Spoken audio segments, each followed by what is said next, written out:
जी हाँ, घर पर रहें, सुरक्षित रहें, जीव विज्ञान पढ़ते रहें। मैं रणधीर सिंह आज अपने चैनल पर जीव विज्ञान से संबंधित कुछ टॉपिक को लेकर आया हूँ। खासकर यह कक्षा 10 एनसीईआरटी पैटर्न पर आधारित जीव विज्ञान पार्ट 3 जिसमें पोषण के अंतर्गत पोषण और पाचन चैप्टर को मैं आज डिस्कस करूँगा, बताऊँगा। इससे पहले आपसे निवेदन है कि इस वीडियो को आप पूरा देखें और अपने मित्रों तक जो कक्षा 10 में पढ़ते हैं, इस समय स्कूल बंद हैं, स्कूल नहीं जा पा रहे हैं, उनके तक ये शेयर ज़रूर करें, उनके पास व्हाट्सएप करें और बताएं कि देखिए घर पे बैठ के मोबाइल से इसे पढ़िए और ज्ञान अर्जन करिए। जीव विज्ञान के पूरे टॉपिक मैं अपने चैनल पर क्रमशः लेकर आता रहूँगा, डेली नए नए टॉपिक और बताता रहूँगा। और डेली नई नई वीडियो प्राप्त करने के लिए सबसे पहले उसका नोटिफिकेशन आप तक पहुँचे, इसके लिए चैनल को सब्सक्राइब ज़रूर कर दें। तो आइए इसी क्रम में देखते हैं कि यह पार्ट 3 में क्या हमें पढ़ना है। इससे पहले हमने 2 वीडियो बनाया है। एक जैव प्रक्रम चैप्टर के अंतर्गत इसमें है आपका पाचन है, यानी पोषण के अंतर्गत इसमें पाचन तंत्र के बारे में पढ़ना है। यानी पाचन तंत्र में देखा जाएगा कि कौन कौन से अंग हैं और क्या करते हैं। इसके पहले देखा जाएगा, इस फिगर से समझते हैं कि कहाँ पर कौन सा अंग है और क्या काम करता है। यानी अब तक हमने पढ़ा कि जीवों में पोषण कैसे होता है, पौधों में पोषण कैसा होता है। तो पौधों में जो पोषण था स्वपोषी थे, ऑटोट्रोफिक थे और अपने आप वो स्वयं भोजन बना रहे थे, प्रकाश संश्लेषण कर रहे थे। फिर हमने दूसरे पार्ट में देखा कि कुछ ऐसे जीव थे जो विषमपोषी या हेटेरोट्रोपिक थे। वो क्या कर रहे थे, अलग अलग विधियों से वो भोजन कर रहे थे। अब इसमें क्योंकि आपके सिलेबस में कक्षा 10वीं में आप एनसीईआरटी पैटर्न पे चल रहे हैं, तो इसमें आपका न्यूट्रिशन मनुष्य का भी देखना है कि मानव में पोषण और पाचन कैसे होता है। तो इसके लिए हमने डायग्राम बनाया है। इससे आप देखेंगे कि अगर मनुष्य का पाचन तंत्र देखा जाए, पाचन तंत्र में क्या है कि जब कई अंग एक साथ काम करते हैं, जब कई अंग मिलकर किसी एक काम को संपन्न करते हैं तो एक तंत्र बनाते हैं। तो इसमें कई अंग मिलकर काम कर रहे हैं यानी तंत्र बना रहे हैं, तो इसको कहते हैं पाचन तंत्र। तो पाचन तंत्र देखते हैं कि क्या है। तो पाचन तंत्र जो है इसको एक कॉमन नाम दिया गया है जिसे कहा जाता है एलिमेंट्री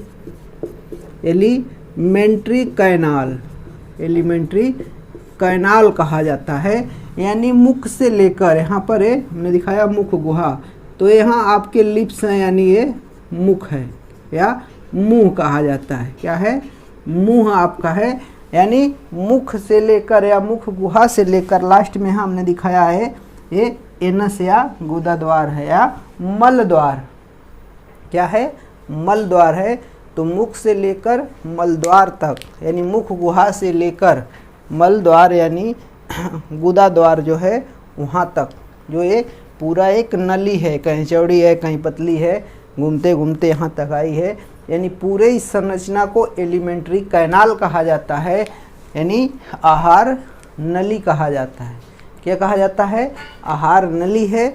इसी में पूरा एलिमेंट्री कैनाल में भोजन का पाचन होता है। तो इसमें कई अंग हैं, अलग अलग नाम हैं, अलग अलग इनका काम है, लेकिन पूरा इनका अगर देखा जाए तो भोजन को पचाना है।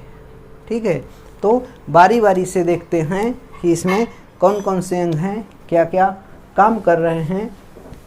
तो यहाँ पर मुख है, मुख से यानी जो होठ होते हैं यानी इनको लिप्स कहा जाता है। लिप्स, होठ से मुख गुहा खुलती है, मुख से जो है लिप्स हैं, होठ हैं, यहाँ से एलिमेंट्री कैनाल की ओपनिंग होती है, यहाँ से खुलती है, यानी भोजन यहाँ से प्रवेश करता है।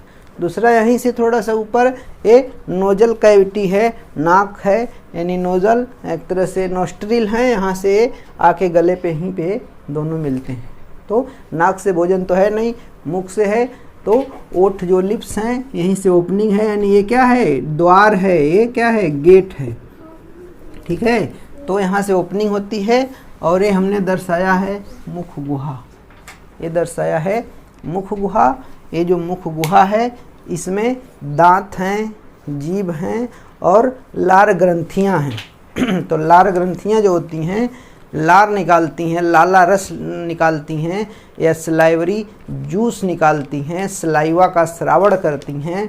लार ग्रंथियों से लार का स्राव होता है जो भोजन को नम बनाता है, गीला बनाता है, लसलसा बनाता है और निगलने के योग्य बनाता है और भोजन के साथ आए हुए हार्मफुल बैक्टीरिया को नष्ट करता है।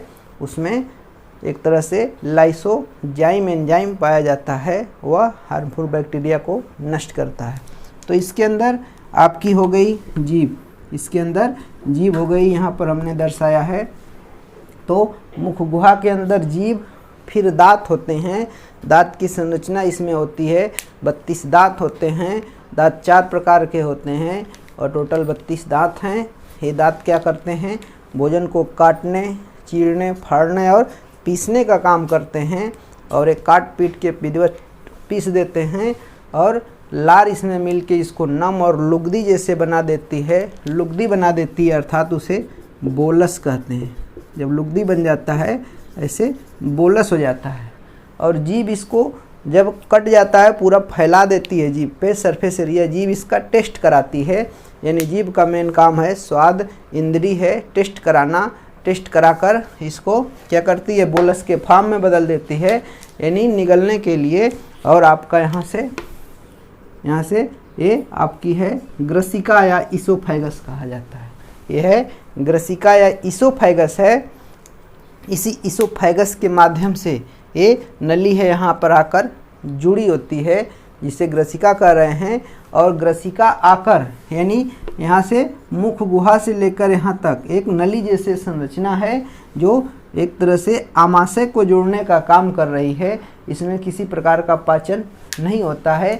यहाँ पर केवल भोजन लुगदी बन गया, लार मिल गई यानी बोलस के फॉर्म में हो गया और आ गया कहाँ पर? आमाशय में। आमाशय जो होता है इसका स्टमक नाम होता है, इंग्लिश नाम। ये इंग्लिश अक्षर के इंग्लिश का जे अक्षर के समान होता है। ऐसे देखा जाए तो ये जे अक्षर जैसे बनता है। यह एक झोले जैसी रचना होती है। यह एक झोले जैसी रचना होती है जो इसमें जब भोजन आता है तो यहाँ पे पाइलोरिक स्फिंक्टर होता है, वाल्व होता है, आने के बाद दोबारा वापस नहीं जाने देता है। तो इसमें आता है, 2-3 घंटे भोजन रुकता है। यहाँ पर ढेर सारी रासायनिक क्रियाएं होती हैं। भोजन यहाँ पर आता है तो स्टमक से हाइड्रोक्लोरिक अम्ल निकलता है। हाइड्रोक्लोरिक अम्ल निकलता है यानी HCl निकलता है। इसमें आमाशयी रस निकलता है। आमाशयी रस में एक अम्ल होता है HCl। इसका एक तरह से pH देखा जाए 2.5 से 3.5 इसका pH मान होता है। ये एसिडिक होता है। कैसा होता है? एसिडिक होता है, हाईली एसिडिक होता है, यानी यहाँ पर अम्ल की मात्रा ज़्यादा होती है।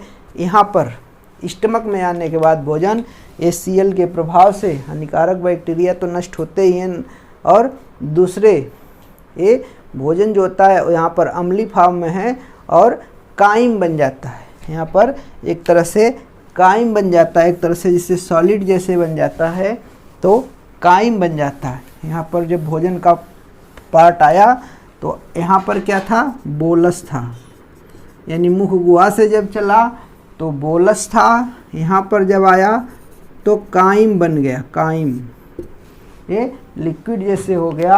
अम्ल की मात्रा ज़्यादा है और 2-2.5 घंटा रुकने के बाद इसमें ढेर सारी अभिक्रियाएं होती हैं।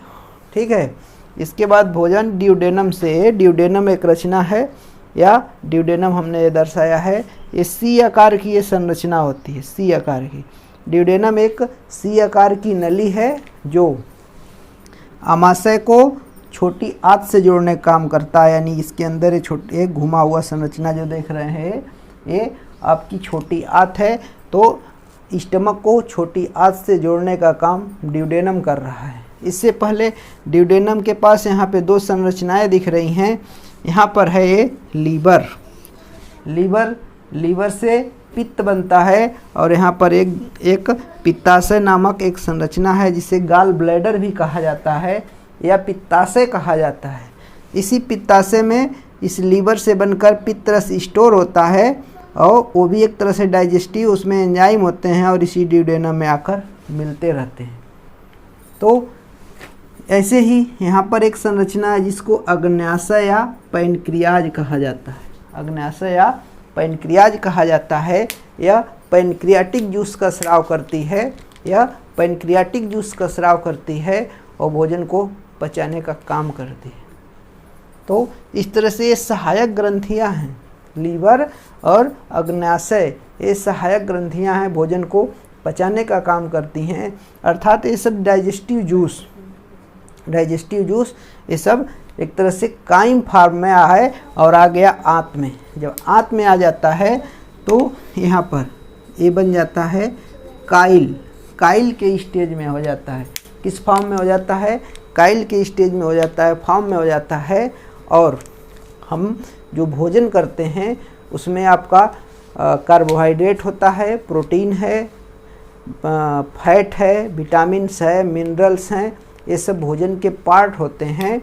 तो कार्बोहाइड्रेट जो होता है या ग्लूकोज जो होता है, छोटे छोटे अपने उसमें कार्बोहाइड्रेट टूट जाता है, ग्लूकोज में टूट जाता है और प्रोटीन टूट जाता है अमीनो एसिड में, अमीनो एसिड और एक तरह से अमीनो अम्ल में टूट जाता है और वसा फैटी एसिड और ग्लिसरॉल में टूट जाती है।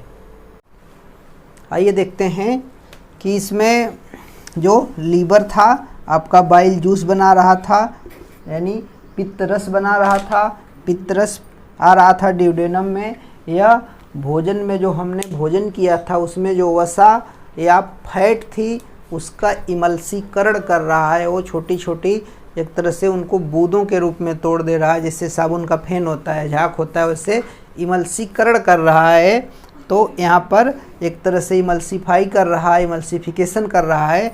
यहाँ से एसिडिक फॉर्म में आया था, यानी काइम था, एसिडिक था, और इस ड्यूडेनम में जब आ रहा है तो यहाँ पर अग्नाशय या पैनक्रियाज है, ये पैनक्रियाटिक जूस निकालता है।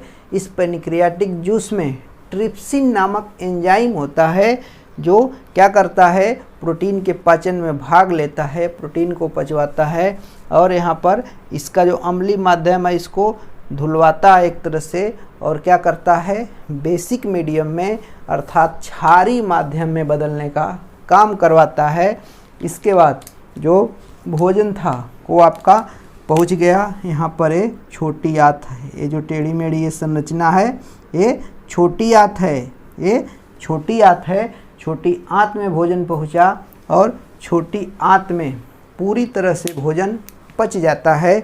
अर्थात भोजन में हमने क्या क्या लिया था, कार्बोहाइड्रेट लिया था, भोजन के रूप में हमने कार्बोहाइड्रेट्स लिया था। तो कार्बोहाइड्रेट्स हम खाते हैं और प्रोटीन, भोजन में क्या था, प्रोटीन था और वसा थी। तो ये तीनों चीज़ आपने भोजन में किया, सभी मनुष्यों के भोजन में मूलभूत बेसिक एक तरह से चीज़ें हैं। इसके बाद और आता है विटामिन्स आता है, विटामिन्स का पाचन नहीं होता है, वो डायरेक्ट अवशोषित हो जाती है। इसके बाद मिनरल्स हैं, ये सब डायरेक्ट अवशोषित हो जाती हैं। तो ये तीन चीज़ का मेनली पाचन करना होता है। और एक चीज़ आता है सेलुलोज, जो एक तरह से देखा जाए शाकाहारी जीवों में पाया जाता है। ऐसे जंतु जो घास भूस वगैरह खाते हैं उनमें सेलुलोज को पचाने की क्षमता होती है, लेकिन मनुष्यों में सेलुलोज को पचाने के लिए सेलुलेज एंजाइम अब्सेंट होता है, इसलिए इसमें सेलुलोज का पाचन नहीं होता है, इसलिए कि सेलुलेज एंजाइम अनुपस्थित होता है। तो कार्बोहाइड्रेट इसमें देखते हैं कि कार्बोहाइड्रेट एक क्या है, जटिल यौगिक है, और ये जब पचता है, मतलब भोजन था जटिल यौगिक, जब पच जाएगा तो सरल यौगिक में बदल जाएगा। तो सरल यौगिक आपका बन गया ग्लूकोज, आपका ये बन गया ग्लूकोज, यानी कार्बोहाइड्रेट ग्लूकोज में टूट जाता है, ये ग्लूकोज में टूट गया, ये ग्लूकोज में टूट जाता है।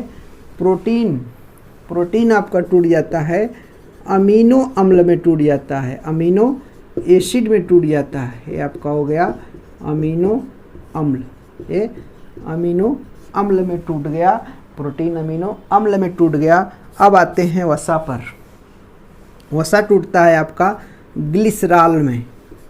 किस में टूटता है?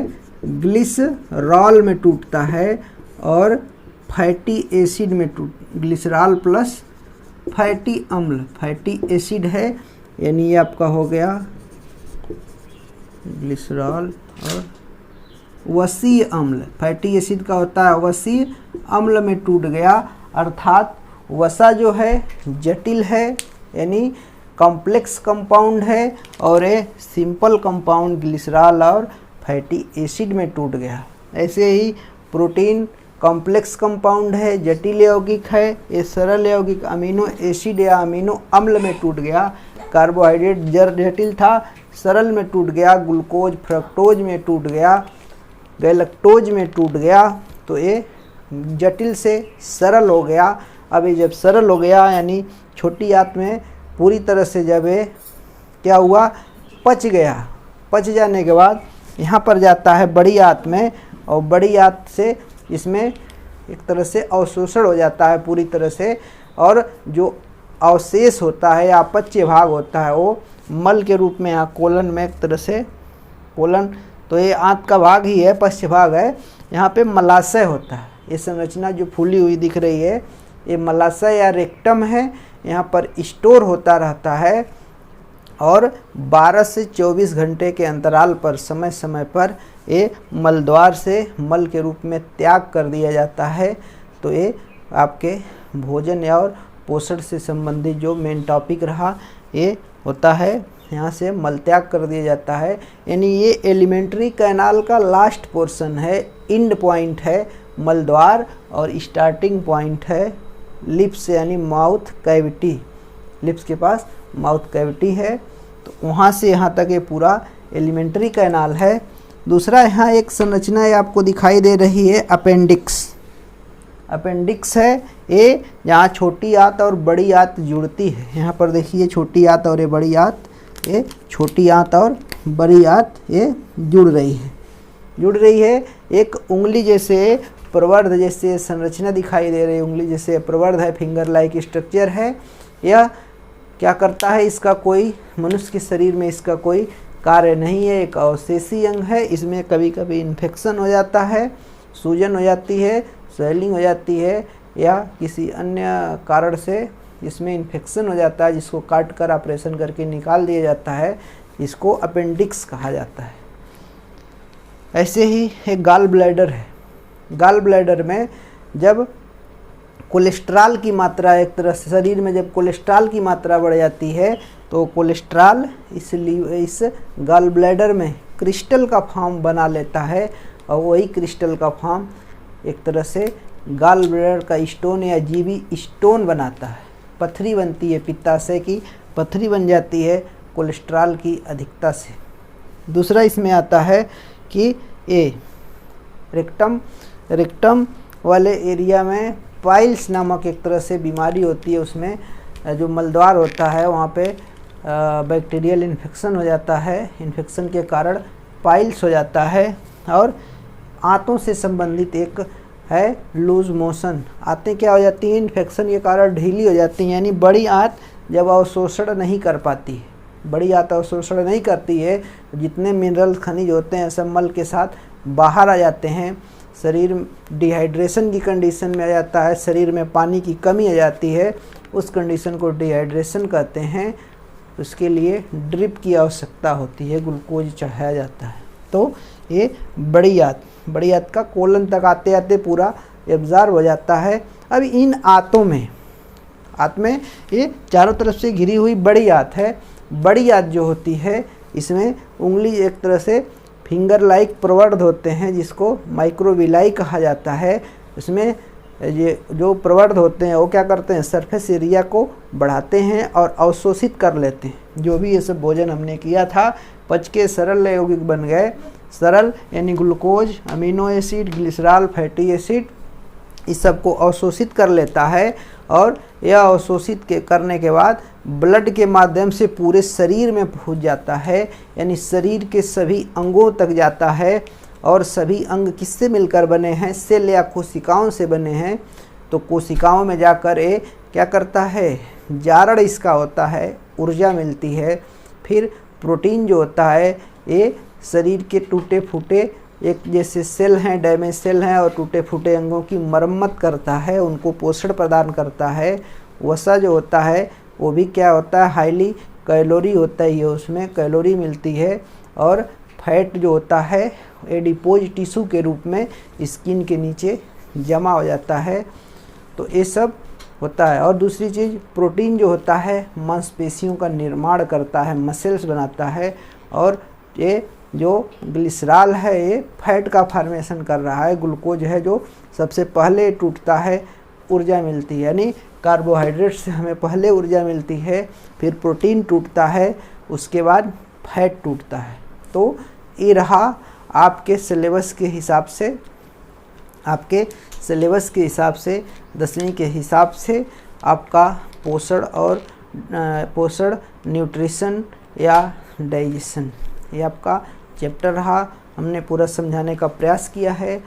आई होप कि ये वीडियो आपको अच्छा लगा होगा। अच्छा लग रहा हो तो कमेंट करके ज़रूर बताएं और अपने मित्रों को ज़रूर शेयर करें, चाहे वो जिस स्कूल में पढ़ रहे हों, घर पे बैठे हों, मोबाइल के माध्यम से पढ़ें, आगे बढ़ें। इसी के साथ पूरा वीडियो देखने के लिए बहुत बहुत धन्यवाद।